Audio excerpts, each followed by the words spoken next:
எழுச்சி, புரட்சி, வெற்றி என்ற முழக்கத்தை முன்வைத்து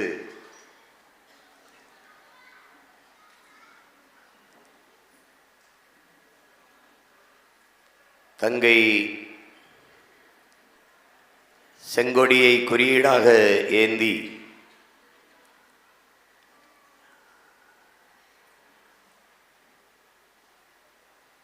கட்டமைக்கப்பட்ட நாம் தமிழர் கட்சியினுடைய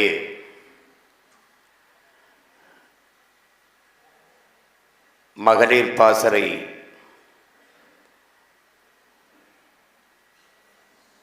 அரசியல் புரட்சி படையில் தங்களையும் இணைத்துக் கொண்டு தமிழ் தேச விடுதலை களத்தில் தொடர்ந்து போராடி வருகிற என்னுடைய பேரன்பிற்கும் பெரும் நம்பிக்கைக்கும் உரிய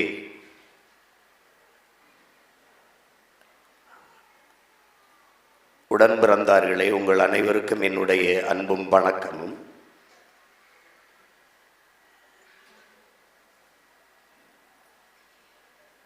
பெண்ணெனும் பேராற்றல், அதுவே உலகின் உயிராற்றல் என்ற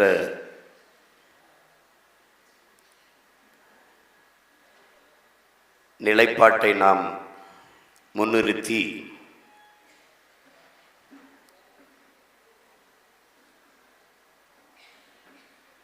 தமிழ் தேசிய அரசியல் களத்திலே படை நடத்தி கொண்டிருக்கிறோம்.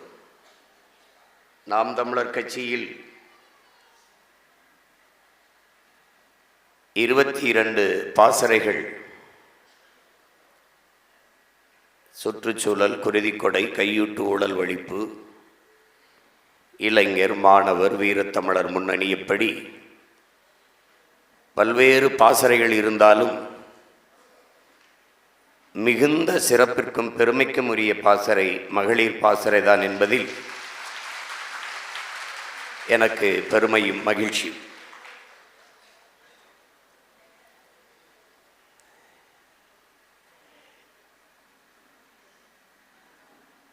எனது அன்பு உடன் பிறந்தார்களே, என்னுடைய நம்பிக்கைக்குரிய என் தங்கைகளே,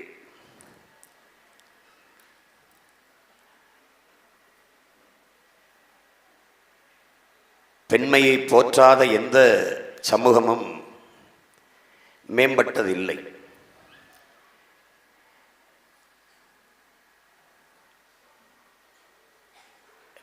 பெண் விடுதலை, பெண் உரிமை, பெண் பாதுகாப்பு என்பதெல்லாம்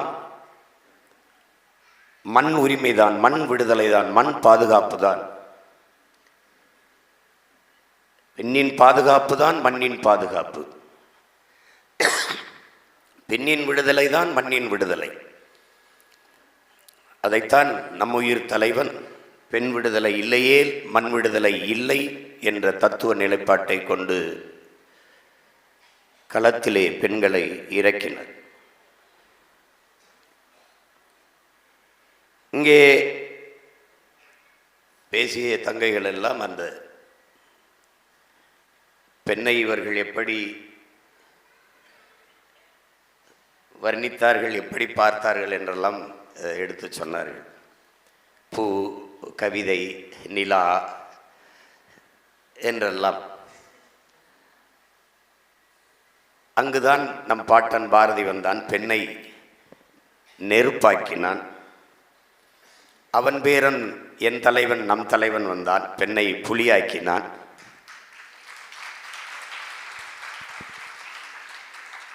அவன் மகன் நான் வந்தேன், அரசியல் களத்தில் புரட்சி தீயாக்கினேன்.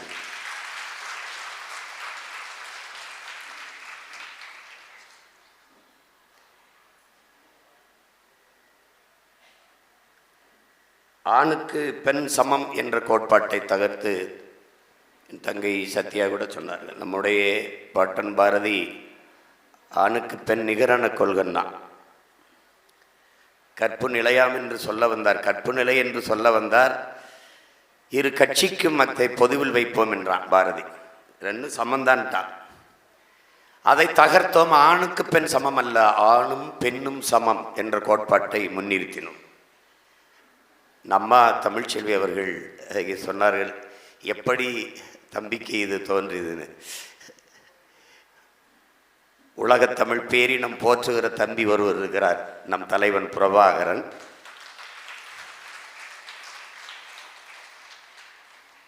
அவர் சிந்தனையை, அவர் செயல்படுத்தியதை வேறு வடிவத்தில் அவன் மகன் நான் இந்த களத்தில் நிலத்தில் முன்னெடுத்து செல்கிறேன். பெண்ணுக்கு சம உரிமை என்பது, அதை பேசுவது, அதை கொடுப்பது, அதை செய்வதெல்லாம் பெருமைக்கு இல்லை, பிறவி கடமை. அதை செய்கிறோம். ஒரு ஆண்மகன் பிறப்பே பெண்ணை போற்றுவதற்கு, மதிப்பதற்கு, பாதுகாப்பது தான். ஏன்னா பெண் இல்லை என்றால் பிறப்பேது பெருமக்களே, பெண் இல்லை என்றால் பிறப்பேது.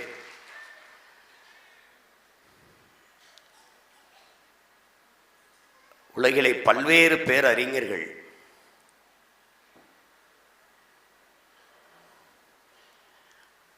ஆணின் அத்தனை வெற்றிக்கும் பின்னால் இருப்பது பெண்தான் என்கிறார் வியாசர். இதுக்காக வெளியிலாம் நீங்கள் எங்கேயும் போய் உதாரணம் தேட வேண்டியதில்லை. உங்கள் முன்னாடி நிற்கிற உங்கள் உடன் பிறந்தவனே சான்று, உங்கள் மகனே சான்று. என்னுடைய உயிர் துணை கயல் இல்லை என்றால் நான் இவ்வளவு சுதந்திரமாக இயங்க முடியுமா என்பது. எல்லாத்துலேயுமே ஒழுங்கு பார்க்கக்கூடிய நான் ஒழுங்காக இருக்க மாட்டேன். துணியை கலைக்காமல் எடுக்க தெரியாது. புத்தகத்தை படிச்சுட்டு அங்கங்கே போட்டுருவேன். அதை எடுத்து அடுக்கி வச்சு, அந்த துணியை எடுத்து வச்சு, பெரிய சண்டை வீட்டில் நடக்கிறதே எனக்கு சின்னவன் மாவீரனுக்கும் தான். பெரியவன் என்னை மாதிரி தான் குலைச்சி போடுவான். அவன் எதையும் அடுக்கி வைப்பான், நான் எதையும் கலைச்சி போடுவேன். அவன்கிட்ட கற்றுக்குறங்கன்ட்டு. அப்போ நீ துணி எல்லாம் பேசினாலும், எல்லாம் பேசுகிறதான் சரி, துணியை கலைக்காமல் எடு பார்ப்போம். ஒரு தடவை எடுத்து விடு பார்ப்போம். வீட்டை கயல் பார்த்து கொள்ளும் அப்படிங்கிறதுனால எனக்கு கொடுத்த அந்த சுதந்திரத்தால் தான் அவங்க பிள்ளை தொடர்ச்சியாக களத்தில் என்னை கேட்குறாங்கல்ல, எப்படா இருக்கிறாய். அதனால நான் இயங்குறேன்னா அது கையல் கொடுத்த சுதந்திரம் தான். அப்படித்தான் என்னுடைய இங்கே இருக்கிற என் தம்பிமார்கள் எல்லாரும் வீட்டில் அனுமதித்ததுனால தான் அப்படித்தான் என்ன நடக்குது. இங்கே நபிகள் சொர்க்கத்தை எங்கே தேடிக்கொண்டிருக்கிறீர்கள், அது உங்கள் தாயின் காலடியில் இருக்கிறது என்கிறார்கள். ஆபிரகாம் லிங்கன் சொல்றார், நான் இதுவரை பெற்ற வெற்றிக்கும் இனிமேல் பெறப்போகிற வெற்றிக்கும் காரணம் என் தாய் தான் என்று சொல்றார் ஆபிரகாம் லிங்கன். உலகத்தின் ஒட்டுமொத்த செல்வத்தையும் ஒரு தட்டில் வச்சு, ஒரு தாயின் பேரன்பை ஒரு தட்டில் வச்சா, அந்த தாயின் பேரன்பு இருக்கிற தட்டு தாண்டா தாழ்ந்து இருக்குங்கிறான். அது சொல்கிறான், உன்னை பார்த்து உலகத்தில் நீ எவ்வளவு வளர்ச்சி அடைந்தாலும், எவ்வளவு வெற்றி பெற்றாலும், எவ்வளவு புகழை தொட்டாலும், எவ்வளவு உயரத்திற்கு போனாலும், உன்னை பார்த்து பொறாமைப்படாத ஒரே ஒரு உயிர் உலகத்தில் உண்டென்றால் அது உன்னை பெற்ற தாய்தான் என்று. அந்த தாயை போற்றாது வேற என்ன பிறப்பில் பெருமை இருக்கு, பயன் இருக்கு சொல்லுங்க பாப்போம். நாங்கள் 117 இடம் சம வாய்ப்பு கொடுக்கறது என்பது பெருமைப்பட்டு கொள்ளல, எங்கள் பிறப்பை பெருமைப்படுத்த, அதுக்கு கடமையை செய்யதான். அதனால செங்கொடி குறியீடா வச்சிருக்க பறையோட நிற்கிற அந்த படத்தை குறியீடா வச்சது அது சாதி பறையல்ல, ஆதி பறை. அதை அடித்து பகை முகத்தில் அறை என்பதை சொல்வதற்கு தான் அதை வச்சிருக்கு. ஒரு வீர மரத்தி அண்ணன்மார்கள் 3 பேர் உயிரை காக்க தன்னுயிரை கொடுத்தவள், தனலுக்கு தன்னுடலை தின்ன கொடுத்தவள். எல்லோரும் மறந்து போயிருக்கலாம், ஆனால் மான தமிழ் மக்கள், தமிழ் பிள்ளைகள் நாம் மறக்க முடியாது. அதனால தான் மகளிர் பாசறையின் எழுச்சி குறியீடாக தங்கை செங்கொடியை ஏந்தி பயணிக்கிறோம்.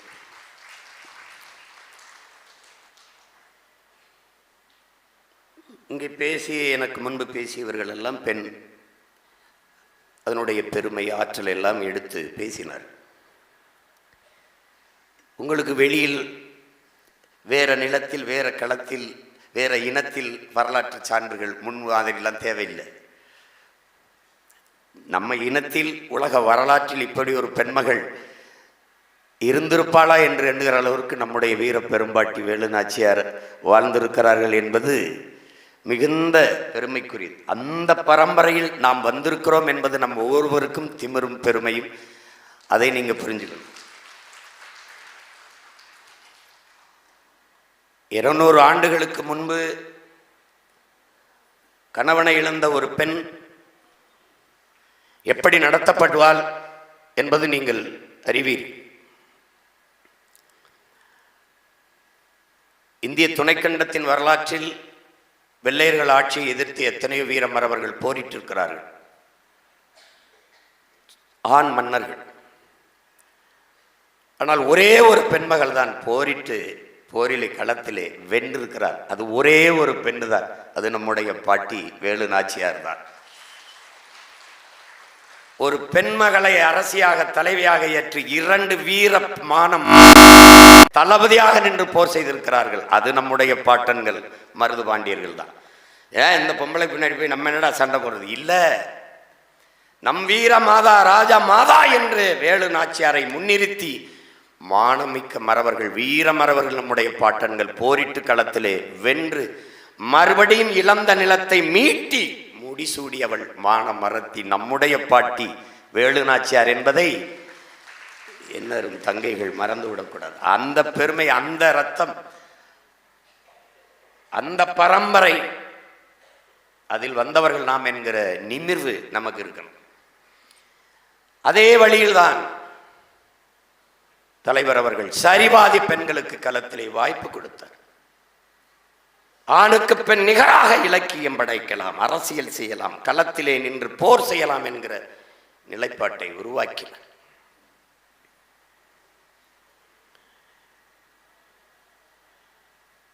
பெண் பிள்ளைகள் பயிற்சி செய்கிற காணொலியெல்லாம் இருக்கு. நீங்க பயந்துருவீங்க. நீங்க எப்படா இதெல்லாம் செய்வது? நானே இருக்கிறேன் சான்று. அதிகாலையில் எங்கள் அண்ணன் சூசை என்ன முள்ளிவாய்க்கால் அந்த காட்டுப்பதிலுக்கு தென்னை மரத்துக்கு இடையில கூட்டிகிட்டு போய் அங்கே நம்ம பிள்ளைகளெல்லாம் பயிற்சி எடுக்கிறாங்க. இல்லை சின்ன சின்ன பிள்ளைங்க 20-22 வயசு அந்த மாதிரி இருக்கிற பிள்ளைங்க. அந்த பீரங்கி இதை விசை இழுத்து அடிக்கணும். இந்த தென்னையிலேருந்து ஒரு கயிறு, அங்கேருந்து ஒரு பெட்டி, அட்டைப்பெட்டி வேகமாக போகும். அதை குறிபார்த்து அடிக்கணும். அது காலையில் அந்த பனிக்கொட்டத்தில் அவங்க பயிற்சி எடுத்துக்கிட்டு இருக்காங்க. அதிகாலையில் என்னை கூட்டிகிட்டு போய் இறக்கி விட்டு அங்கே தங்கையை கூப்பிட்டு, அண்ணனுக்கு கொஞ்சம் டச் கொடு, அதாவது பயிற்சி கொடு அப்படின்னு சொல்கிறாப்புல எங்கள் அண்ணன்.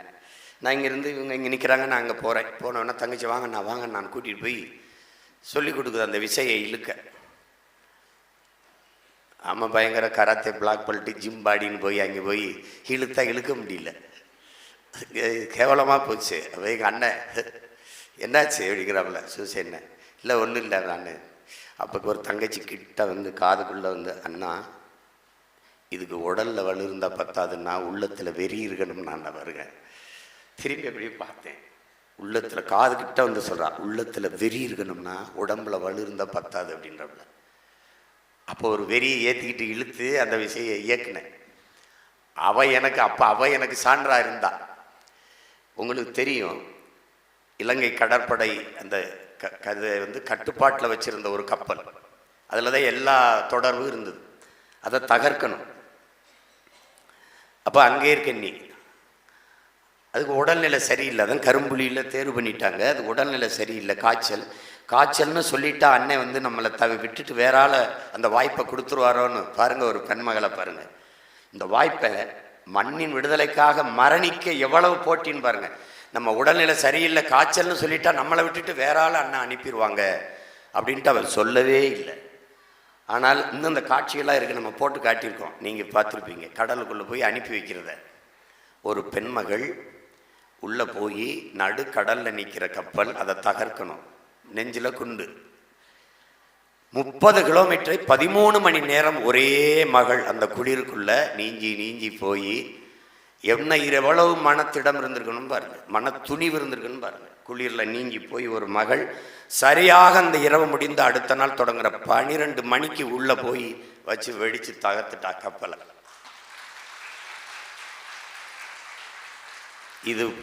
இது மாதிரியான ஒரு செயலை ஒரு மான தமிழ் மகள் அங்கையர் கன்னி என்கிற வீர மரத்தி செஞ்சிருக்காருன்னா அவள் வம்சத்தில் வந்துட்டு இப்போ நம்ம தயங்கினா எப்படி இருக்கு? இது வெறும் உணர்வை கொடுக்கறதா, உயிரை கொடுக்கறது ஒன்றும் இல்லை. நாங்கள் தமிழர்கள் என்ற அந்த தன்மான இனமான உணர்வை கொடுக்கறதா, கொடுத்து ஒன்றிணையணும். நம்முடைய தாத்தா தேவநேய பாவாணர் வென்றாக வேண்டும் தமிழ்னாரு, அவன் பேர வந்த அதற்கு ஒன்றாக வேண்டும் தமிழர் என்ற முழக்கத்தை வச்சேன். ஆனால் அம்பேத்கர் அதிகாரம் மிக வலிமையானதுன்னாரு.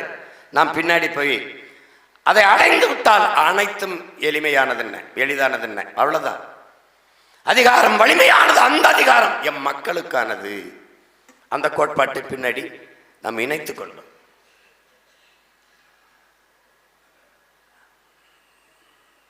என் தங்கைகளுக்கு சொல்வேன், என் உடன் பிறந்தார்களுக்கு சொல்வேன், உங்கள் விடுதலை, உங்கள் உரிமை உங்கள் கையில்தான். உங்கள் மூச்சுக்காற்றை நீங்கள் தான் சுவாசிக்கிறீர்கள், உங்கள் உணவை நீங்கள் தான் எடுத்து உண்கிறீர்கள். அப்படி உங்கள் உரிமையை, உங்கள் விடுதலையை நீங்கள் தான் போராடி பெற வேண்டும். அதற்கான களம் ஒன்றுதான் இருக்கிறது நம்மிடத்தில், அரசியல் களம், அரசியல் விடுதலை, அது ஒன்றுதான் இருக்குது. அதனால ஒப்புக்கு ஒரு 2 இடங்கள சரியாக 117 இடம் கொடுக்குறோம்.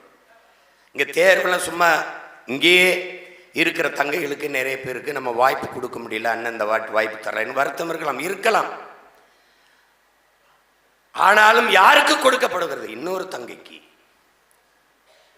தேர்வு செய்து இங்கே நமக்கு இருக்கிற சிக்கல் நீங்க நல்லா கொஞ்சிக்கணும். சமூக பிரதிநிதித்துவமும் முக்கியம், கல்வி தகுதியும் முக்கியம், தன் எண்ணத்தை வெளிப்படுத்தும் கண்ணாடிதான் பேச்சு. அந்த தடையின்றி தன் தமிழை எடுத்து தன் கருத்தை கடத்துகிற ஆற்றல் இருக்கா, அதையும் பார்க்கணும். எல்லாவற்றையும் பார்த்து பெரும்பான்மை சமூகத்துக்கும் கொடுக்கணும், விட்டுறக்கூடாது. பாரு, அவன் கட்சி நடத்தி நம்ம சாதிக்கு சீட்டு கொடுக்கலன்னு ஆரம்பிச்சு விட்டுருவான். நம்மகிட்ட சிரிப்பான், உள்ள போய் பார்த்தீங்களா தமிழன்ட்டு நம்மளுக்கு கொடுக்கலவே, அவன் அந்த சாதிக்கு கொடுப்பான், அந்த சாதிக்கான கட்சியும் தான். 15 ஆண்டுகளாக கொஞ்சம் நெஞ்ச பாடாக நம்மளை படுத்தியிருக்காங்க. அப்போ எல்லாவற்றையும் சரி பார்க்கணும். நிராகரிக்கப்பட்ட தமிழ் சமூகங்கள் இருக்கு, புறக்கணிக்கப்பட்டது.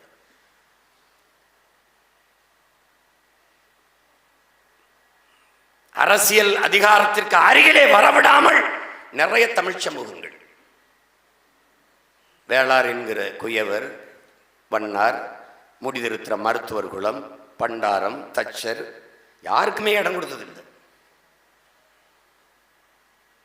அப்ப தமிழ் தேச அரசியல் என்று, தமிழனுக்கான இன விடுதலைக்கான அரசியல் என்று வருகிற நாம் அதை கொடுக்கலைன்னா கட்சி பயனற்றது. அப்ப அதை என்ன செய்யறோம்? தேடி தேடி தேடி தேடி அந்த வாய்ப்பை நம்ம கொடுக்குறோம். எப்படி கொடுக்குறோம்? இங்க வேளார்குடியில ஒரு 10 வீடு இருக்கு, இந்த 10 வீட்டுக்கார ஓட்டு போட்டு வெல்ல முடியாது. ஆனால் எப்படி, என்ன கோட்பாட்டில் நிற்கிறோம்? முன்னாடி நிற்கிற என்னை நான் நிறுத்துகிற என் பிள்ளைகளை சாதி பார்த்து போட்டால் ஓட்டு எனக்கு தீட்டு, நீயே வச்சுக்க. என் நிறத்தை பார்க்காதே, என் சாதியை பார்க்காதே, என் மதத்தை பார்க்காதே, நான் முன்வைக்கிற கருத்தை பார், கோட்பாட்டை பார், அதுதாங்க முக்கியம்.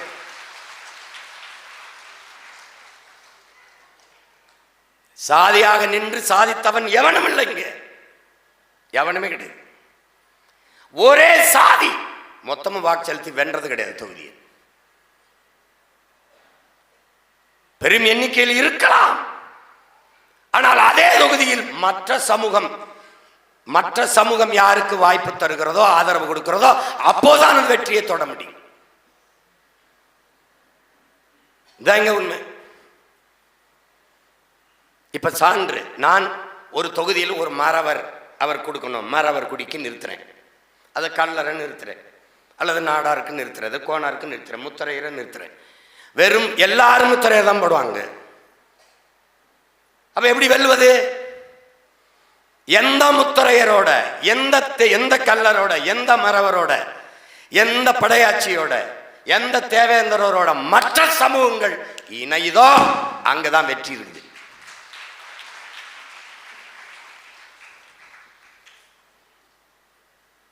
அப்ப எல்லாருக்குமாக, காற்றை போல, மழையை போல, வெயிலை போல எல்லாருக்குமாக நிற்கிற, பேரன்பு கொண்டு உலகத்தை நேசிக்கிற பேரன்பின் தாய் தமிழ். அவள் பிள்ளைகள் தமிழ் தேச அரசியல், மொழிக்காக, இனத்திற்காக, மண்ணுக்காக, மக்களுக்காக நிற்கிற இந்த பிள்ளைகளின் பக்கம் நீங்கள் நிற்கப் போகிறீர்களா?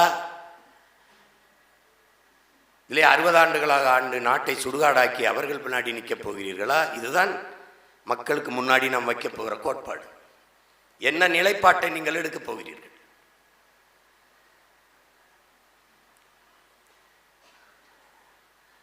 நாங்கள் தொடர்ந்து தோற்றோம், துவண்டு போனோமா? இல்லை. யாரிடம் தோற்றம்? என் தாயிடத்தில், என் தங்கையிடத்தில், என் அப்பனிடத்தில், என் சித்தப்பனிடத்தில் தோற்றம். யாருக்காக? அவர்களுக்காகவே போராடி அவர்களிடத்திலே தோற்றம். ஒரு நாள் நாம் முன்வைக்கிற அரசியல் அவர்களுக்கு புரிய வருகிற போது, நம்மை விட்டால் இந்த நிலத்தில் எவனும் இருக்க போறதில்லை, நம்மளை போற்றி கொண்டாடுவார்கள் மக்கள். இன்னைக்கு வருகிற போது மனு, என்ன மனு கொடுக்க வருகிறார்கள்? அங்கே மடத்து குளத்திலே பன்னெடுங்காலமாக வாழ்ந்திருந்த நிலத்தை ஆக்கிரமித்து அங்கே வந்து ஒரு முதலாளி போலியாக இட உரிமையை பெற்றுக்கிட்டு வாழ்கிற மக்களை வெளியேற்றுகிறார். ஒரு பிரச்சனை, என்ன செய்யணும்? நீ வந்து போராடு. அதான் என் அன்பிற்குரியவர்களே, மின்சாரம் இல்லாத இரவுகளில் மக்கள் மெழுகுவர்த்தியை தேடுவார்கள்ங்கிறார். அப்போது அநீதியும் அக்கிரமமும் பெருகிற காலங்களில் மக்கள் நல்லவர்களை தேடுவார்கள். அதுவரை நாம் என்ன செய்யணும்? களத்திலே நிற்கணும். எப்படி நிற்கணும்? நல்லவர்களாக நிற்கணும். அவன் வருவான். தோல்வி என்பது தோல்வி அல்ல, அது வெற்றியின் தாய். தோல்வியே சொல்லுது, என்னை தொட்டு விட்டு சென்றவன் தோற்றதாக வரலாற்றில் செய்தில்லைங்குது. தோல்வி சொல்லுது. ஏன்? எளிதில் வென்றவனின் இதயம் மலரினும் மெல்லிதாக இருக்கும். தோற்று தோற்று தோற்று வென்றவனின் இதயம் இரும்பினும் கடினமாக இருக்கும். தோல்வியும் வெற்றியும் சமமாக கருதுகிறவன் எவனோ அவனே உண்மையான வீரன். அதனால தோல்வினால எங்களுக்கு இகழ்ச்சியும் இல்லை, வெற்றியால எங்களுக்கு புகழ்ச்சியும் இல்லை, ஒன்றும் இல்லை.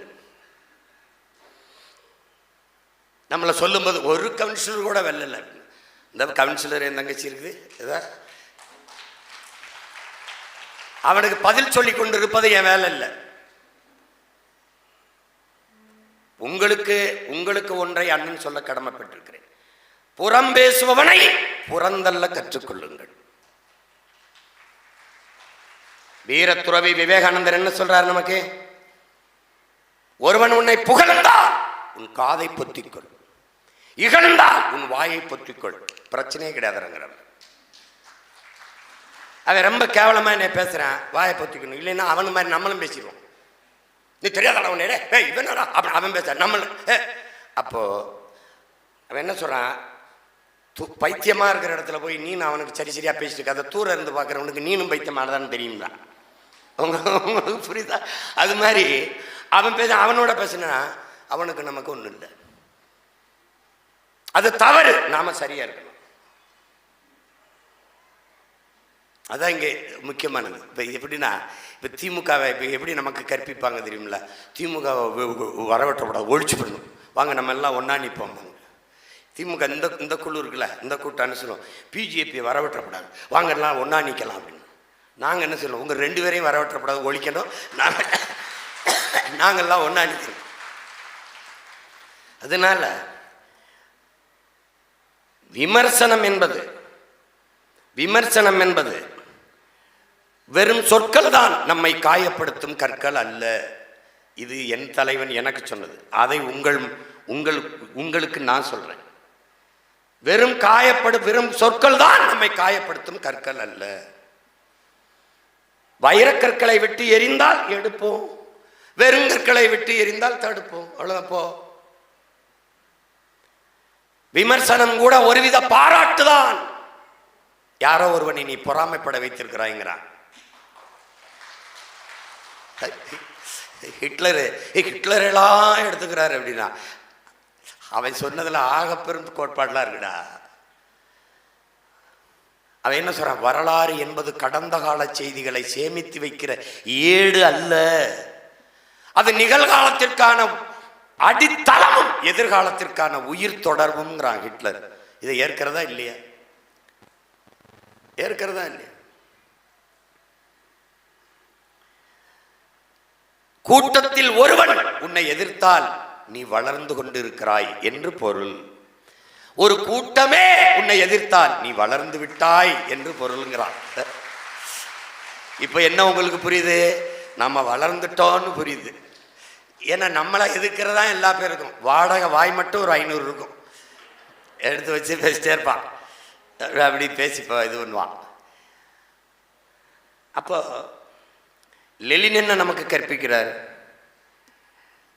உன்னை விமர்சிப்பவனுக்கு நீ நிரூபிக்க போராடாத, உன்னை நம்பி நிற்பவனுக்கு நீ உண்மையாய் இருக்க போராடுங்கிற. இப்ப நீ என்ன செய்யணும்?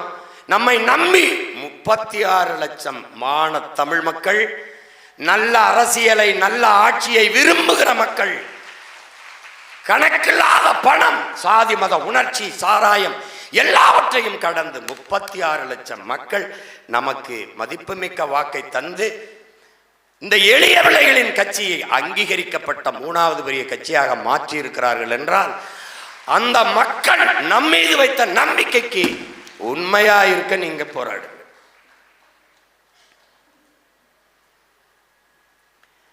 நீங்கள் எதிரி தோற்க வேண்டுமல்ல, அதுவல்ல உங்கள் நிலைப்பாடு. நீங்கள் ஜெயிக்க வேண்டும், வெல்ல வேண்டும், அதான் உங்கள் நிலைப்பாடு. வெற்றி அடைய வேண்டும் என்ற வெறி இருக்கும் போது கண்ணுக்கு தெரிய வேண்டியது இலக்கு தானே ஒழிய இடையூறுகள் அல்ல.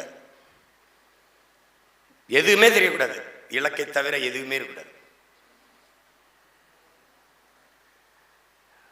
ஐயா இறையம் எழுதுறாரு, உரைக்குள் உறங்கவாவால் துருப்பிடிச்சு தூங்கவா தோட்டாக்கள், இலக்கின்றி எரியவா ஈட்டிகள், விளையாடி மகிழவாவில் எழுந்து நில் செல் இலக்கை வெல். இதான் நம்ம கோட்பாடு.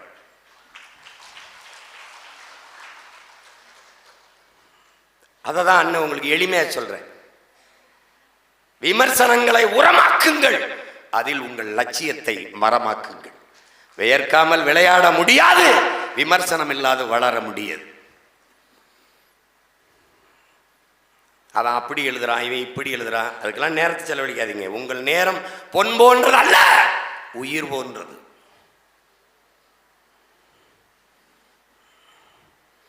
இந்த நேரம் பொன் போன்றதுன்னு சொல்லி வைப்பான். இந்த பொண்ணு போனால் இன்னொரு பொண்ணு வாங்கிக்கலாம், ஆனால் உயிர் போனால் வாங்க முடியாது. அதுபோல உயிர், அதுபோல நேரம்.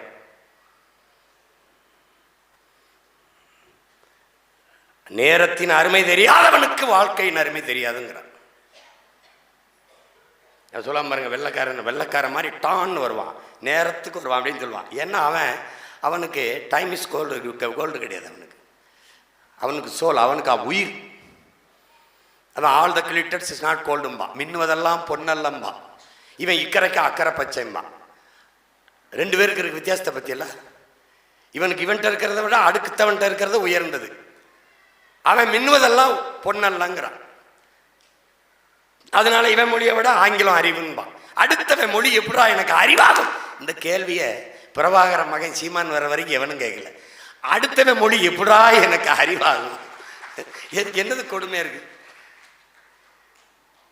அது லாங்குவேஜ், நாட் அ நாலேஜ். அதை புரிஞ்சுக்கிறாம போட்டு இங்கிலீஷ் நாலேஜ் எப்படி இருக்குது? கொடுமை.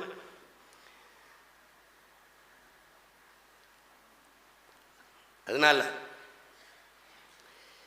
நமக்கு இருக்கிற இடையூறுகள், மற்றவர்கள் நம்ம நேரத்தை திங்கிறதுக்காக அதையாவது புறம் பேசி கொண்டிருப்பார்கள். அவர்கள் உன்னை உங்களுக்கு சொல்வேன், அவர்களுக்கு வேலை நம்மை விமர்சிப்பது, நமக்கு வேலை அவர்களுக்கும் சேர்த்து போராடுவது. அதை புரிந்து கொண்டு என் பிள்ளைகள் நீங்கள் களத்திலே நிற்கணும்.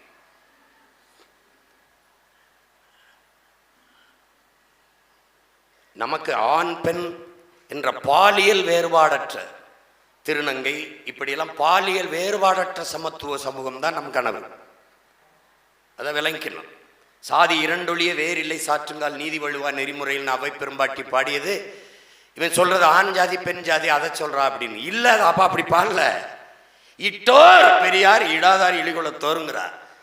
தன்னிடத்தில் இருக்கிற செல்வத்தை பிறருக்கு கொடுப்பவன் உயர்ந்தவன், கொடுக்காமல் தனக்கு தனக்கு என்று ஒதுக்கி பதுக்கவன் இழிசாதி ஈன மகன் என்று சாடுறான். அவன் தாண்டா தாழ்ந்த சாதின்னு சொல்றான். செல்வத்தின் பயனே ஈதல்ங்குது. ஈதல் இசைபட வாழ்தல், அது வல்லது ஊதியம் இல்லை இருக்குங்குது வள்ளுவ பெருமானாருடைய நம்முடைய மறை. அதை தான் அவை சொல்றா. இதை ஒன்று மேலே சொல்றது ஆஞ்சாதி பொஞ்சாதின்னு, அதெல்லாம் ஒரு சாதியும் கிடையாது. ஆண்பால் பெண்பால் அந்த பாலியல் வேறுபாடற்ற சமத்துவமே நம்முடைய கனவு. அதை நிறைவேற்றியவன் தான் நம் உயிர் தலைவன் மேதகுவே பிரபாகரன் அவர்கள். ஐயா ஈவேராவுடைய வழித்தோன்றர்கள், வாரிசுகள், திராவிட திருவாளர்கள் எல்லாம் உரிமை பேசுவார்கள், ஆனால் பிரபாகரன் பிள்ளைகள் தான் செயல்படுத்துவார்கள். ஏன்? அவன்தான் சொல்லுக்கு முன் செயல் என்று சொன்னான். அவன் சொல்லுவான், நீ நிறுத்தலாம் ஆனா வெல்லணும்ல. நிறுத்தாண்டா வெல்லுவோம். வென்று ஒரு நாள் இப்படி சொல்றவனையெல்லாம் கொல்லுவோம். என்ன சரி, நீ தான் ஜெயிக்கிறீல, நிறுத்தி செய்ய பார்ப்போம். நிறுத்தி ஜெயிச்சிரு. அதான் அவர்கள் வெறும் செய்தி விளம்பர அரசியல் தான் செய்வார்கள். செய்யவே அரசியல், செயல் அரசியல் தெரியாது. செயலே சிறந்த சொல் என்கிறான் சேகுவேரா, சொல்லுக்கு முன் செயல் என்கிறான் நம் உயிர் தலைவன் மேதகுவே பிரபாகரன் அவர்கள். அதனால தான் நம்ம நிறுத்துறோம். இப்போ இங்கே ஊரக உள்ளாட்சி இந்த தேர்தல்களில் 50 விழுக்காடு அன்னைக்கு நம்ம கடுமையான போராட்டங்களை செய்தோம். அம்மையார் ஜெயலலிதா அவர்கள் அதை அறிவித்தார்கள் பெண்களுக்கு. இப்போ கூட சொல்லும்போது தாங்க சொல்லிச்சு பாருங்க, அவர் பெண்ணு மாமன்ற உறுப்பினர் ஆனாலும் வேலை செய்கிறது கணவர் தான் வேலை செய்வாப்ல, அப்படி செஞ்சிடாப்ல. உங்களுக்கு தெரியும், மதுரையில் 300 கோடி ஊழலை செஞ்சது அந்த அம்மா மாநகர தாயா இருக்கு, ஆனால் செஞ்சது பூரா அவங்க கணவராக இருக்கிறப்பல. சும்மா பேருக்கு உட்கார வச்சுட்டு எல்லா வேலையும் செஞ்சிடுறது. இங்கே அப்படி இல்லை, நீங்கள் உங்களுக்கு முழு சுதந்திரம் உண்டு.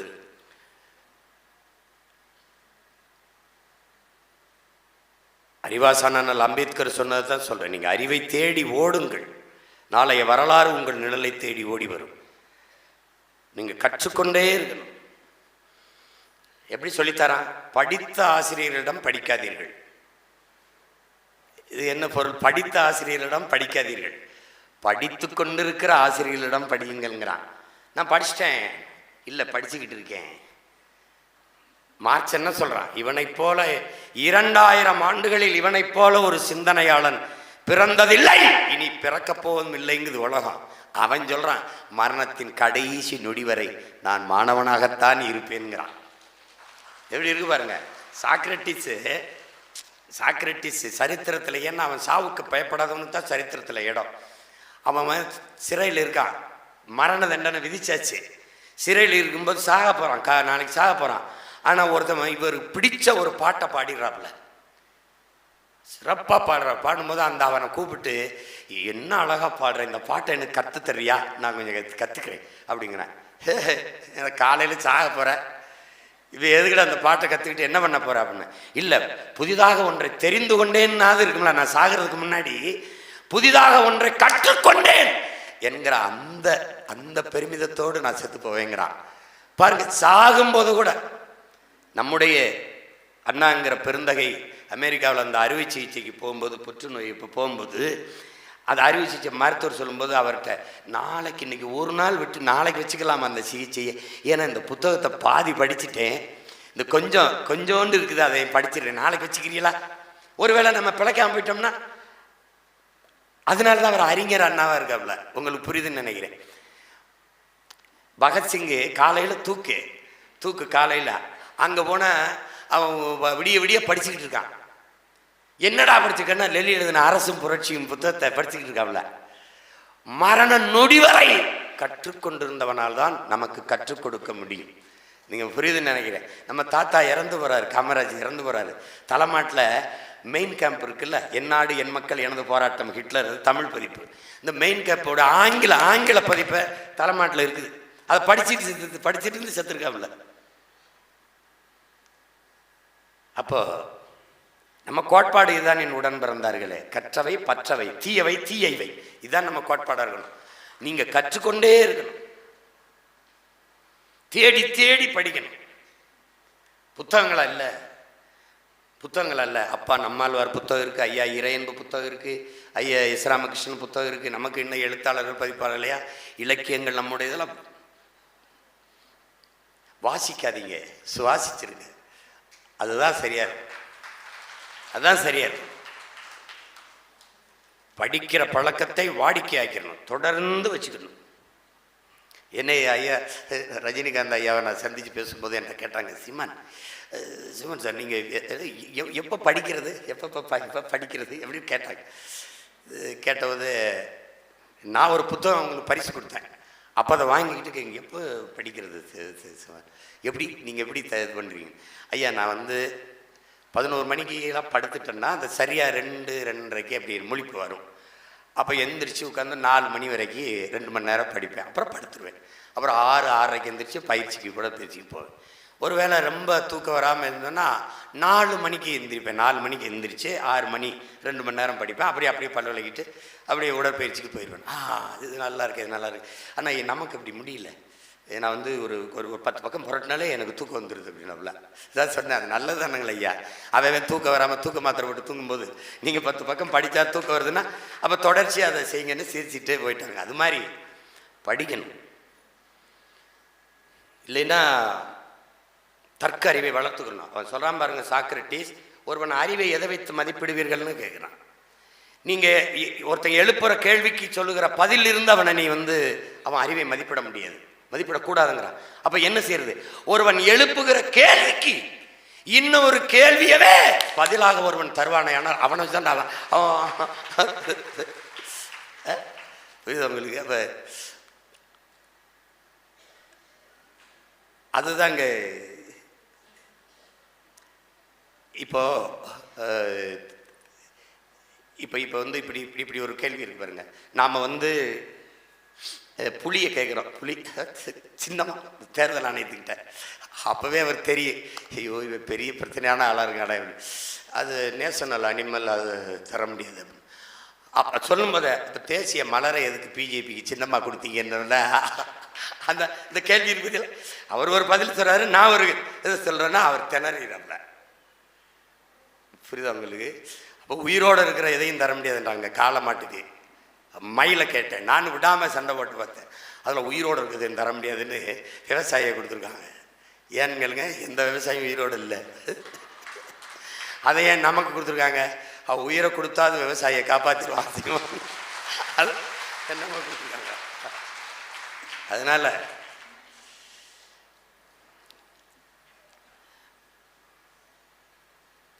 தாயை போற்றாது ஒரு சமூகம் எப்படி? இன்னைக்கு தமிழ் பேரினத்தில் 90 விழுக்காட்டுக்கு மேலே குலதெய்வங்கள் பெண் தான். என்னுடைய குலதெய்வமும் வீரமா காளி தாய் தான். என் மாமா காளிமுத்துக்கு அவர்களுக்கும் குலதெய்வம் காளி தான். பாரதிக்கும் காளி தான். அதனால பெரும்பாலும் பேச்சியம்மன் இந்த மாதிரி அம்மன்கள் தான். எனக்கு வீரமா காளி என்னுடைய குலதெய்வம். பெண்களை தெய்வமாக வைத்து போற்றுகிற ஒரு மரபில் வந்த பரம்பரை நாம. அதனால் நான் என் தாய் என்னை எப்படி வளர்த்துருப்பா பாடு அது எனக்கு தெரியாது, நினைவில் இல்லை. ஆனால் சின்னவன் மாவீரன் இருக்கும்போது கயல் படுத்தோடனே தூங்கிடும். இப்போ அதுக்கு டக்குன்னு தூக்கம் வந்துடும். அப்படி தூங்கும்போது நான் நள்ளிரவு முழிச்சு பார்த்தா எப்போ பார்த்தாலும் மாவீரனுக்கு பால் ஊட்டிக்கிட்டு இருக்கப்போ பார்க்கும்போது படுத்து அசைந்து தூங்குகிற ஒரு மனுஷி இப்படி எப்போ எழுந்து எப்படி பால் கொடுக்குன்னு பார்க்கும்போது அந்த தாய்மையின் புனிதத்தை நான் அப்போ தான் உணர்றேன். எப்பா இது ஒரு பெருசு, இது சாதாரணம் இல்லை. எப்போவுமே தம்பி அழுதான்னா நம்ம எழுப்பி விடுவோம், நம்ம நினச்சி எந்திரிச்சோம்னா அந்த நேரம் அது பால் ஊட்டிக்கிட்டு இருக்கோம். அப்போ பார்க்கும்போது எவ்வளவு புனிதமானதராக தான் சொல்கிறான் பாருங்கள். நீங்கள் ஐயப்பன் கோயிலுக்குள்ளே பிரச்சனை வரும்போது பெண்கள் வரக்கூடாதுன்னும் போது பேசியிருந்தேன் தலைவர் பிறந்தநாளில். இப்போ கோயிலில் ஒரு கருவறை இருக்குது, அது நாம் உருவாக்கியது. என் தாயிடத்தில் ஒரு கருவறை இருக்குது, அது நம்மையே உருவாக்கியது. அப்போ எது போற்றத்தக்கது, எது உயர்ந்தது, எது புனிதமானதுங்கிறத நாம புரிஞ்சுக்கணும். அந்த கருவறை செங்கல் சார்ந்து சிமெண்டாலானது, என் தாயின் கருவறை ரத்தமும் சதையுமான ஆனது. அது உயிர் கருவறைடா. அதை போற்றாத ஒரு சமூகம் உயர்வடையவே அடையாது. பாருங்க, 100 ஆண்டுக்கு முன்னாடி 20ஆம் நூற்றாண்டுல ஒரு பாவலன், ஒரு இளைஞன் 39 வயசுல உயிர் நீத்துறான். அந்த இளைஞன் என்னம்மா பாடுறான், பெண்மையை போற்றி. அதாவது எழிலரசி சொன்ன மாதிரி, அவன் ஏட்டில் வைக்கிறதுக்கு முன்னாடி பெண்ணியத்தை வீட்டில் வச்சான், வீட்டில் வச்சு போற்றுனான். அப்புறம் ஏட்டுக்கு வந்தான்.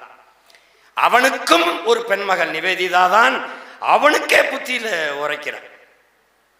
இப்போ இங்கே எல்லாரும் நீங்கள் சொன்னீங்க இப்படி திராவிடம் பேசி இப்படி பேசிட்டுன்னு, 10 வருஷமா 10-12 வருஷமா அதை பேசிட்டு இருந்த ஆள் தான் நான். ஒரு ஆள் படம் எடுத்து சுற்றி இருந்த பையில தூக்கி வண்டி வச்சு காட்டுக்குள்ளே வச்சு, இப்போ நான் உங்களுக்கு சொல்கிற மாதிரி அவர் இப்படிலாம் அவர் என்னை மாதிரிலாம் பேசி போதிக்க மாட்டார்ல. ஒரே வார்த்தை தான் முடிஞ்சிடும். இந்த பிரபாகரன் யாருன்னு நீங்கள் தெரிஞ்சுக்கணும்னா, என் உடன் பிறந்தார்கள், கொல்லணும்னு போயிட்டான். பிரபாகரனை கொன்றணும்டா அப்படின்னு போயிட்டான். எல்லா ஆயுதரும் போயிட்டான். அந்த ஆளை ஒரு தடவை பார்த்து பேசிட்டு கொண்டுருவோம்டான்னு போய் 2 நிமிஷம் பேசிட்டான்னா, இந்த ஆளுக்காக சாபம்னு வெளியேறி வந்துடுவான். அதுதான் நம்ம தலைவன். பயங்கரமாக பேசுவோம். நான் ரொம்ப ஆர்வமாக, இப்போ 17-18 வருஷம் ஆகுது இல்லை, ரொம்ப ஆர்வமாக பேசுவேன். அண்ணனை பார்த்துட்டு தலைவரை பார்த்தா 2 பேர் இருக்கும்போது எப்படி பேசுவோம், ஆர்வமாக பேசுவேன். அவர் சரியில்லை, இவர் சரியில்லைண்ணா, அண்ணா அது சரியில்லை, அண்ணா இது சரியில்லைண்ணா அது சரியில்லைண்ணா, அப்படியே இப்போ குழந்தை பேசுனா இப்படி கேட்டு அப்படியே கேட்டே இருப்பாப்புல.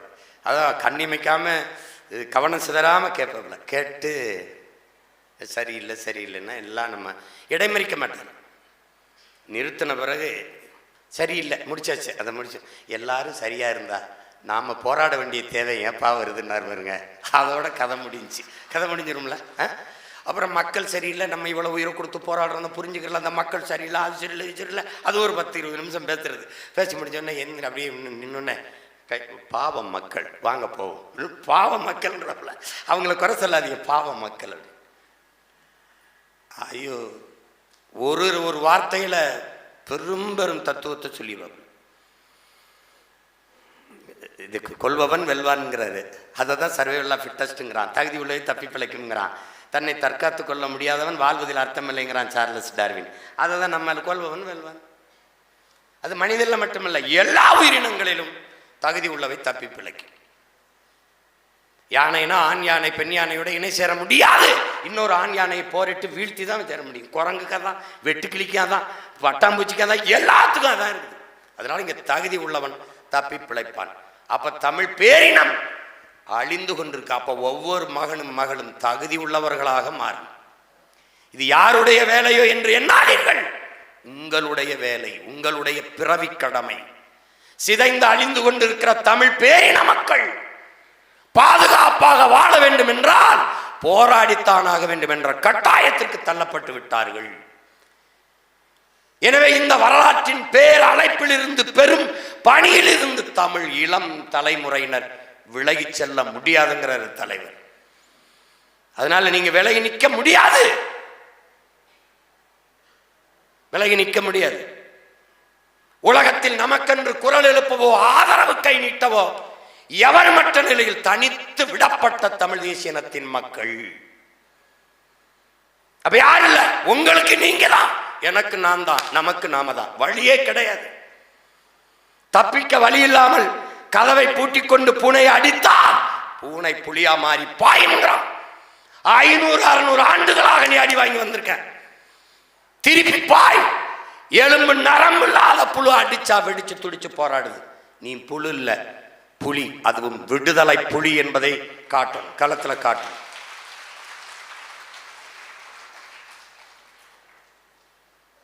பெண்களால முடியாதுங்கிற அந்த வார்த்தையை தகர்க்கணும். 117 பெண் இது சும்மா உப்புக்கு நிறுத்திருக்கான். சீமான் நினைக்க கூடாதுல்ல. ஒளி வாங்கிய நீட்டுனா செத்தான். சீமானே பரவாயில்ல போல இருக்கப்பா, கொள்ள பேச்சு பேசுதுகளப்பா அப்படின்னு தேடி தேடி. ஏன் நான் பொறுக்கு விதை மரபினன். சேவல் சண்டை விளையாட்டல்ல, கிடாச்சண்டை விளையாட்டல்ல, ஜல்லிக்கட்டு வெறும் விளையாட்டல்ல, அது ஒரு வீரத்தின் தேடல். தோற்ற காளையை வித்துருவாங்க, பிடிபடாத வீர காளையைத்தான் இனப்பெருக்கத்துக்கு வைப்பான். தோற்று போன கிடாயை அடுத்த நாள் கரியாக்குவான். வெண்ண கிடாய் இருக்கும் இனப்பெருக்கத்திற்கு, என வீரம். தோற்ற சேவல் குழம்புல கொதிக்கும், வென்ற சேவல் இருக்கும் இனப்பெருக்கத்திற்கு. அப்ப ஆட்டிலையும் மாட்டிலையும் கோழிலையும் வீரத்தை கடத்திய பரம்பரையில் வந்தவர்கள் நாம். தோட்டம் முழுவதும் கத்தரிக்காய், தோட்டம் முழுதும் தக்காளி, தோட்டம் முழுதும் முருங்கை, காய்க்கு தொங்கும். எல்லா காயும் விதைக்கு விடுவதில்லை. புடலங்காய் பந்தலிலே தொங்கும், எல்லா புடலங்காயும் விதைக்கு விடுவதில்லை. எது பெரிதாக வீரியமா விளைந்திருக்கோ அதான். எந்த முருங்கையோ அதோ, எந்த கத்தரியோ அதான், எந்த தக்காளியோ தான். அப்ப விதை இதுதான் விதைக்கு சரியாக இருக்கும் என்று பார்த்து பார்த்து பொறுக்கி எடுக்கிற பொறுக்கு விதை மரபினன் நாம். அதனால என்ன, இப்படி இவனை நிறுத்தினா சரியா இருக்கும். 25 வயதுலேருந்து 35 வயதுக்குள்ள இருக்கிற மட்டுமே 134 பேர் போட்டியிடுகிறார்கள், வெறும் இளைஞர்கள். இதனால இது அடிமை தமிழ் தேசியத்தின் விடுதலைக்கான அரசியல் புரட்சி படை, மக்கள் இராணுவம். சீருடனியல, கருவி ஏந்தல, ஆயுதம் ஏந்தல, அவ்வளவுதான். அதற்கு மாறாக அதையும் விட வலிமையான அறிவாயுதம் ஏந்தி ஒரு புரட்சிகர அரசியல் போர்க்களம் இது. அப்ப என்ன பண்ணும், இராணுவத்திற்கு காவல்துறைக்கு காவல் படைக்கு ஆள் எடுக்கும் போது எப்படி எடுக்கிறான், இளைஞர்களை. அது மாதிரிதான் இந்த அரசியல் படைக்கு இளம் பிள்ளைகளை நிறுத்துறோம். பார்க்க தானே போறீங்க. திருச்சியில் பிப்ரவரி 21 26 திருச்சியில் நடக்கிற மாநாட்டில் 234 பேரையும் அந்த மாநாட்டில் அமர வச்சு அறிவிக்கும் போது பார்ப்பான் பாருங்க, என்னடா இவெல்லாம் பள்ளிக்கூடத்துலேருந்து நேரம் கூட்டி வந்துட்டான் போல இருக்கு. புயலெல்லாம் எங்கடா பிடிச்சாங்க அப்படின்னு. சின்ன சின்ன பசங்களாக இருக்கும். இவனா என்ன அரசியல் தெரிய போகுது அப்படின்னு கேட்டாயின்னு வச்சுக்க, கொன்னுருவான். சொல்லுவாங்களே, எங்கள் அம்மா சொல்கிறாங்களே, இந்தண்டி பிள்ளைகள் எல்லான்னு. நிறைய பேர் இப்போ பரீட்சைனால வெளியில் அங்கே திறான். எங்கிருந்து எந்த தோட்டா பாயும் தெரியாது, வருவான்.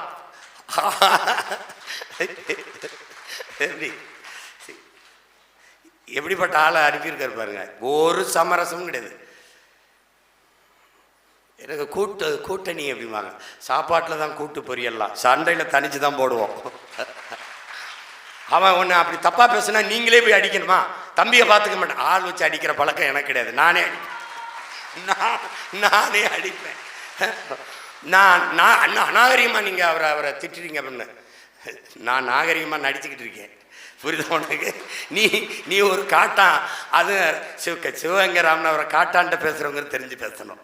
நாங்கள் சும்மா அப்படி போட்டு நடிச்சுக்கிட்டு இருக்கோம். அதெல்லாம் அது சொல்கிறது, என்ன இப்படி போய் அடிக்க போறியா அப்படின்னு. டேய், பேசுகிறதெல்லாம் நாங்களாம் வளர்த்துக்கிட்டது.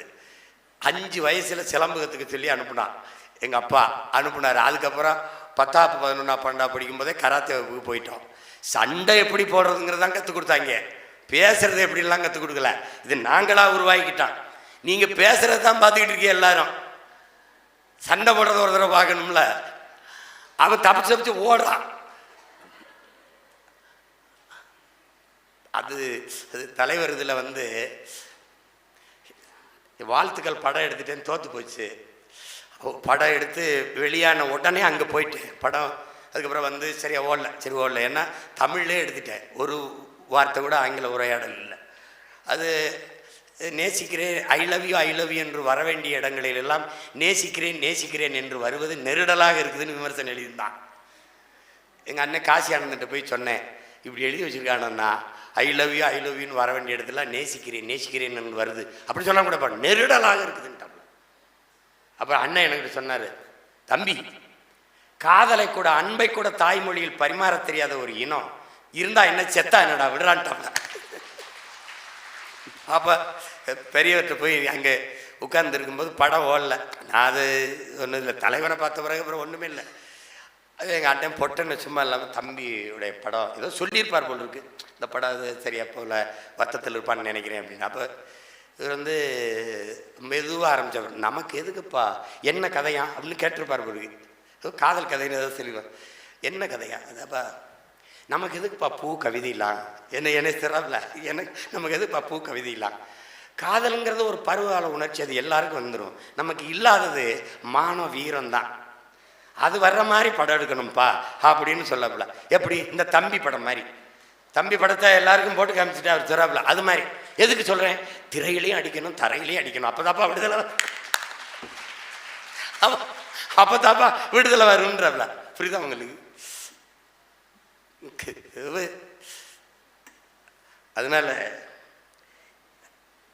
மரணம் என்ற ஒன்றுக்கு பயப்படுவதால தான் இந்த மானுட சமூகம் ஒழுங்குக்கு வருதுங்கிற. இல்லைன்னா பயப்பட மாட்டான், அவன் தாறு மாறா திரிவான் அப்படின்னு. அந்த ஒழுங்கு அதான். நீங்கள் பார்த்தீங்கன்னா ஐயா அப்துல் கலாம் அவர்கள் எந்த நாட்டுக்கு போனாலும் அந்த நாட்டு சட்டத்திட்டத்தை அப்படியே கடைப்பிடிக்கிற என் நாட்டு மக்கள் சொந்த நாட்டில் இது எதையுமே கடைப்பிடிக்கிறது இல்லை. காரணம் அளவு கடந்த சுதந்திரம். அப்போ நம்ம என்ன சொல்ல வேண்டியது, கட்டுப்பாடற்ற சுதந்திரமும் சுதந்திரமற்ற கட்டுப்பாடும் பயனற்றது. அப்போ அந்த ஒழுங்கு வரணும்னா 2 போட்டால் தான் சரியாக வரும். அதனால உங்களைப் போல பெருமைக்குரியவர்கள் இந்த மண்ணுலகில் எவரும் இருக்க முடியாது.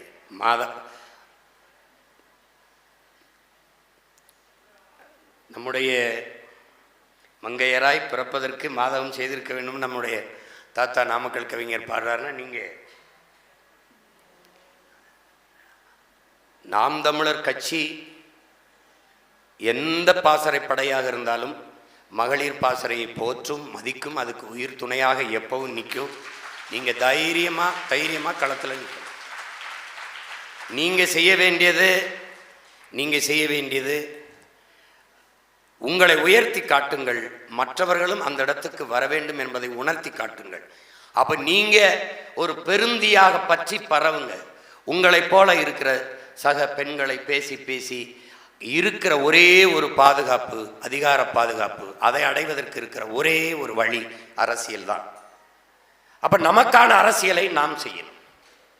நீங்கள் பார்த்தீங்கன்னா ஆதி தமிழ் குடிகளுக்கு ஒதுக்கிய தனி தொகுதி, சிறப்பு தொகுதியில் பெரும்பாலும் தேவேந்தருக்கு கொடுத்ததில், இந்த புறக்கணிக்கப்பட்ட தமிழ் சமூகங்கள் கொடுத்ததிலெல்லாம் பெண்களை அண்ணன் அதிகமாக நிறுத்தியிருக்கிறதுக்கு காரணம், பெண்களை அதிக வாய்ப்பு கொடுத்து நிறுத்த காரணம், ஒரு நாடு வீடு அழியும் போது, இடிக்கப்படும் போது முதலில் கதறி அழுகிறது, குரலில் எழுப்பி போராடுவது தாயின் குரலாக தான் இருக்கும், பெண்ணின் குரலாக தான் இருக்கும். அப்போ அடிமைப்பட்ட ஒரு தேசிய இனத்தின் உரிமைக்காக எழுகிற குரல் பெண்ணின் குரலாக இருக்க வேண்டும் என்பதற்காகத்தான் தேடி பெண்களாக நிறுத்துவதற்கான தான். நீங்கள் பார்த்துருப்பீங்க, நியூசிலாந்தில் அந்த பாராளுமன்றத்தில் ஒரு பழங்குடி மக்கள், அரசியலால் புறக்கணிக்கப்பட்ட ஒரு இனத்திலிருந்து வந்த ஒரு பிள்ளை, ஒரு பெண்மகள், அவள் தாய்மொழியில் எப்படி பேசினான், அந்த பெண்ணின் குரல். அதுக்காக நான் என்ன பண்ணுறேன், பெண்களுக்கு 117 அண்ணனை முதலமைச்சர் ஆக்கணும்னு நீங்கள் சொல்றீங்க. 117 இடம் இருந்தால் ஆட்சி அமைச்சிடலாம். நீங்கள் 117 பேர் வென்று வந்துருங்க, நம்ம ஆட்சி அமைச்சிருவோம், அவ்வளோதான். ஆமாம், என்னடா பெண்ணு நீங்கள் பெண்களின் ஆட்சிடா அப்படின்னு பண்ணிடுவோம், கடுமையாக உழைங்க, அவ்வளோதான். நீங்கள் மார்லன் பிராண்டோன்னு ஒரு மகத்தான நடிகன், அவன் நம்ம ஐயாவுடைய ரசிகன், அவன் நம்ம ஐயா சிவாஜியோட ரசிகன். அதாவது என்னென்னா, எல்லாரும் மாதிரி என்னால் நடிக்க முடியும், ஆனால் என்னை மாதிரி உலகத்தில் சிவாஜியால் தான் நடிக்க முடியும்னு அவன் மார்லன் பிராண்டோ சொல்லியிருக்கான். அப்படிப்பட்ட ஒரு கலைஞன் அவன். அந்த கலைஞனுக்கு ஆஸ்கர் விருது, உலகத்தின் சிறந்த திரைக்கலைக்கான திரைப்படத்துறையில் இருந்த விருது, ஆஸ்கர் விருது அவனுக்கு கொடுக்குறாங்க. அவன் கொடுக்கும்போது அவன் போய் வாங்கலை, அந்த விருதை வாங்கலை. வாங்காமல் அப்போ நிறவெறி போராட்டம் இருக்குது, கருப்பர் வெள்ளையன் கருப்பர் போராட்டம். அந்த கருப்பின பெண்ணில் ஒரு பெண்ணை தேர்வு செஞ்சு, அந்த பெண்ணை தேர்வு செஞ்சு அவன் என்ன செய்கிறான், நீ போய் எனக்கு பதிலாக அந்த விருதை வாங்கும்போது எல்லா ஊடகமும் உன்னை அப்படியே பார்க்கும். அப்போ பார்க்கும்போது உன்கிட்ட கேட்கும்போது, நீ உன் இனம் தாங்கியிருக்கிற வலி இருக்குல்ல, அதை அப்படியே அந்த மக்களுக்கு கடத்து அப்படின்னு சொல்லி அந்த பெண்மகளை தேர்வு பண்ணி மார்லன் பிராண்டோ அனுப்புகிறான். அதே மார்லன் பிராண்டோ ஒரு கருப்பின ஆணை அனுப்பியிருக்கலாம், அவன் அனுப்பியிருக்கலாம். ஆனால் ஒடுக்கப்பட்ட, நிராகரிக்கப்பட்ட, உரிமை மறுக்கப்பட்ட ஒரு சமூகத்தின் எழுச்சி குரல் பெண்ணின் குரலாக தான் இருக்கணும்னு அவன் முடிவு பண்ணான். அவனால் செஞ்சிருக்க முடியும்ல. அதனால தான் என் அன்பு உடன் பிறந்தார்களே, ஒரு குழந்தையினுடைய முதல் பள்ளிக்கூடமே தாயின் இதயம் தாங்கிறான். எந்த குழந்தையும் நல்ல குழந்தை தான் மண்ணில் பிறக்கையிலே, பின்பு நல்லவராவதும் தீயவராவதும் அன்னை வளர்ப்பதிலே தான் திரைப்பாடல் சொல்லுது. அவதான் அந்த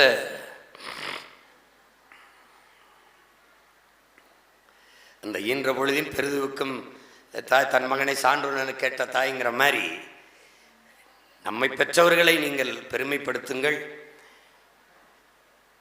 நம் பிள்ளைகளுக்கும் பெருமையை தேடி வையுங்கள். உங்களினுடைய பாதுகாப்பு தான் இந்த மண்ணின் பாதுகாப்பு. உங்களுடைய உயர்வு தான் மண்ணின் உயர்வு, நாட்டின் உயர்வு. நான் பெண்கள் நாட்டின் கண்கள்னு ஒருத்தர் எழுதுனதுக்கு அதனால தான் அடிக்கடி அழுக விடுறாங்கடா அப்படின்னு.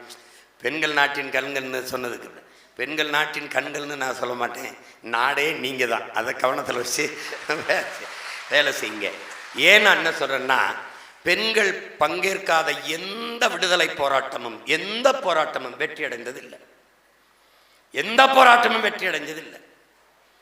உங்களுக்கு ஹோசிமின் நாடு விடுதலை அடைஞ்சிருது. வியட்நாம் விடுதலை அடைஞ்சோடனே ஒரு பெரிய கூட்டம், பாராட்டு கூட்டம், 1000 பெண்களுக்கு மேலே ஏற்றி அவங்களுக்கு வீர மாதாக்கள், தேசத்தின் வீர மாதாக்கள் விருதை கொடுக்குறாரு. இது என்னடா இந்த பெண்களுக்கு நாட்டின் விடுதலைக்கு என்னடா சம்மந்தம்னு அவன் நினைக்கிறான். அப்போ என்ன அவர் சொல்கிறார், கடைசியாக கால் வணங்குறார் இந்த பெண்களை எல்லாம் இளம் பெண்கள். என்ன பண்ணுறாங்கன்னா, இவங்க ஊடறுத்து போய் அமெரிக்க இராணுவ வீரர்களோட பழகி அந்த இராணுவத்தின் தகவல்கள் அந்த நுட்பங்களை தகவல் எடுத்து இந்த நாட்டு இராணுவத்துக்கு அனுப்புனதுனால போர் வீரத்தை மாற்றி அவனால் அடித்து வீழ்த்திட முடிஞ்சிருச்சு. அப்போ பெண்ணில் இந்த 6 பெண்கள் போய் அந்த நாட்டு இராணுவ வீரனோட பழகி அவனுடைய ஒற்றை ரகசியத்தை எடுத்து தன்னாட்டு இராணுவத்துக்கு கடத்தி, இவன் நினைச்சுக்கிட்டா நாம போட்ட சண்டையில் என்ன, டேய் வெற்றிக்கு பாடுபட்ட வீர மாதாக்கள்ரா எங்க சொல்றாரு. விடுதலை அடைஞ்சு வெற்றி விழாவில் 1000 மாதாக்களை கும்பிட்டு பரிசு கொடுத்து பாராட்டி பேசுறாப்புல ஹோசிமின். அதனால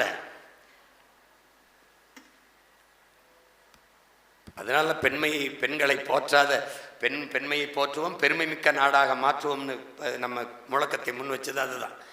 சும்மா ஒப்புக்கு இந்த வார்த்தையை போடல. பெண்ணெனும் பேராற்றல் அதுவே உலகின் உயிராற்றல்னு போடலை. பெண் இல்லாத ஒன்றும் இல்லை, ஒரு மண்ணும் இல்லை. அதனால நமக்கு ஐயா ராமசாமி உரிமை பெற்று தந்தார், அது பெற்று தந்தார்லாம். அங்கிட்டு போய் அந்த ஊருகாய் அந்த பக்கமாக வீப்பான்னு நம்ம போக வேண்டியதான். 100க்கும் மேற்பட்ட பெண்பார் புலவர்கள் இருக்கிறாங்க எங்களில். எங்கள் அறிவு மூதாட்டி அவ்வைக்கு இவன் தமிழ் சொல்லி கொடுத்தான். யார் வெள்ளி சொல்லி கொடுத்தா? அவ்வைக்கு நம்ம ஐயா ஈவேரா வச்ச பேர் என்ன தெரியுமில்ல? அழுக்கு முட்டை.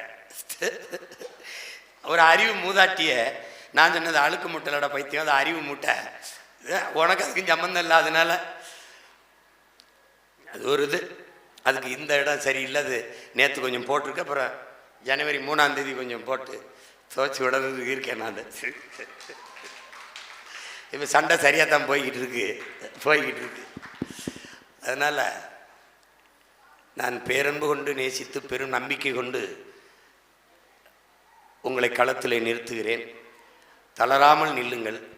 அந்த தேர்தலில் மறுபடியும் பொதுக்குழுவில் நம்ம சந்திப்போம். மறுபடியும் 234 வேட்பாளர்களையும் சந்திப்பேன். அது இதே அரங்கா கூட இருக்கலாம். 230 எப்படி நம்ம தேர்தலில் அணுகிறது அப்படிங்கிறத அப்போ பேசுவோம். இப்போ உங்களை சந்திக்கணும்னு நினச்சது மாநாட்டுக்கு முன்னாடி ஒரு புத்தளிச்சு உற்சாகமாக என் தங்கச்சி வெற்றி செல்வி சொன்ன மாதிரி, என்னடா நம்ம ஒரு ஆள் தான் இருக்க மாட்டோம், இல்லை இங்கே நிறையா பேர் இருக்கிறாங்கங்கிறது ஒரு கூடும்போது நம்ம இவ்வளோ பேர் இருக்க மாடா அப்படின்னு ஒரு திமிர் வரும் நமக்கு. அதுக்கு தான் இதெல்லாம் கூடியிருக்கு. இது கொஞ்சம் பேர் தான் கூடியிருக்கு, நிறைய பேர் வர முடியல. அதனால் உலகம் பூரா நீங்கள் மட்டும் இல்லை, உலகம் பூரா இன உணர்வோடு மான உணர்வோடு வாழ்கிற தமிழ் பேரினத்தின் மக்கள் எல்லோரும் நமக்கு உறவாக இருக்கிறார்கள், நம் மீது உயிராக இருக்கிறார்கள் என்கிற அந்த புரிதலோடு நீங்கள் களத்திலே நில்லுங்கள். உங்கள் வெற்றிக்கு எண்ணற்ற பேர் நல்லிதயம் கொண்டவர்கள் வாழ்த்தி கொண்டு இருக்கிறார்கள் என்ற நம்பிக்கையோடு களத்திலே நில்லுங்கள். துணிந்து செல்லுங்கள். நீங்கள் நடக்கும்போது பாருங்கள், பக்கத்திலே ஒரு நிழல் விழும். அது உங்கள் நிழல் என்று எண்ணாதீர்கள், அது நான் தான் உங்களை பின்தொடர்ந்து வருகிறேன் என்ற நம்பிக்கையோடு போகும். நம்முடைய தாத்தா தெய்வ திருமகன் திருவருள் பெற்ற ஒரு மகன் வருவான். அவன் அரியணை ஏறுகிற போது என் அன்னை தமிழ் அரியணை ஏறுவாள். அன்னைக்கு இந்தியாவையே என் தமிழ் ஆளும், ஏன் உலகத்தையே என் தமிழ் ஆளும். அதற்கு உலகம்மை என் தாய் மீனாட்சி அவனுக்கு அருள் புரிவாள். எப்படி சொல்றார் பாருங்க, திருஞான குழந்தை முருகப்பெருமான் அகத்தியருக்கு போதித்த அந்த தமிழ் அவனுக்கு துணை நிற்கும்னு நான் அதையே அவன் பேரை உங்களுக்கு சொல்றேன். அந்த தமிழ் உங்களுக்கு துணை நிற்கும். தைரியமாக துணிந்து களத்திலே நில்லுங்கள், வெல்லுங்கள். உங்கள் உடன் பிறந்தவன் உங்களுக்கு அருகிலேயே நிற்கிறேன் என்ற திமிரோடு களத்திலே நில்லுங்கள். புரட்சி எப்போதும் வெல்லும். உங்கள் வெற்றி அதை உலகத்திற்கு சொல்லும். நம் இலக்கு ஒன்றுதான், இனத்தின் விடுதலை. இனம் ஒன்றாவும், இலக்கை வென்றாவும். தமிழ்த்தாய் வாழ்க, தலைவர் பிரபாகரன் வாழ்க. நாம் தமிழர்.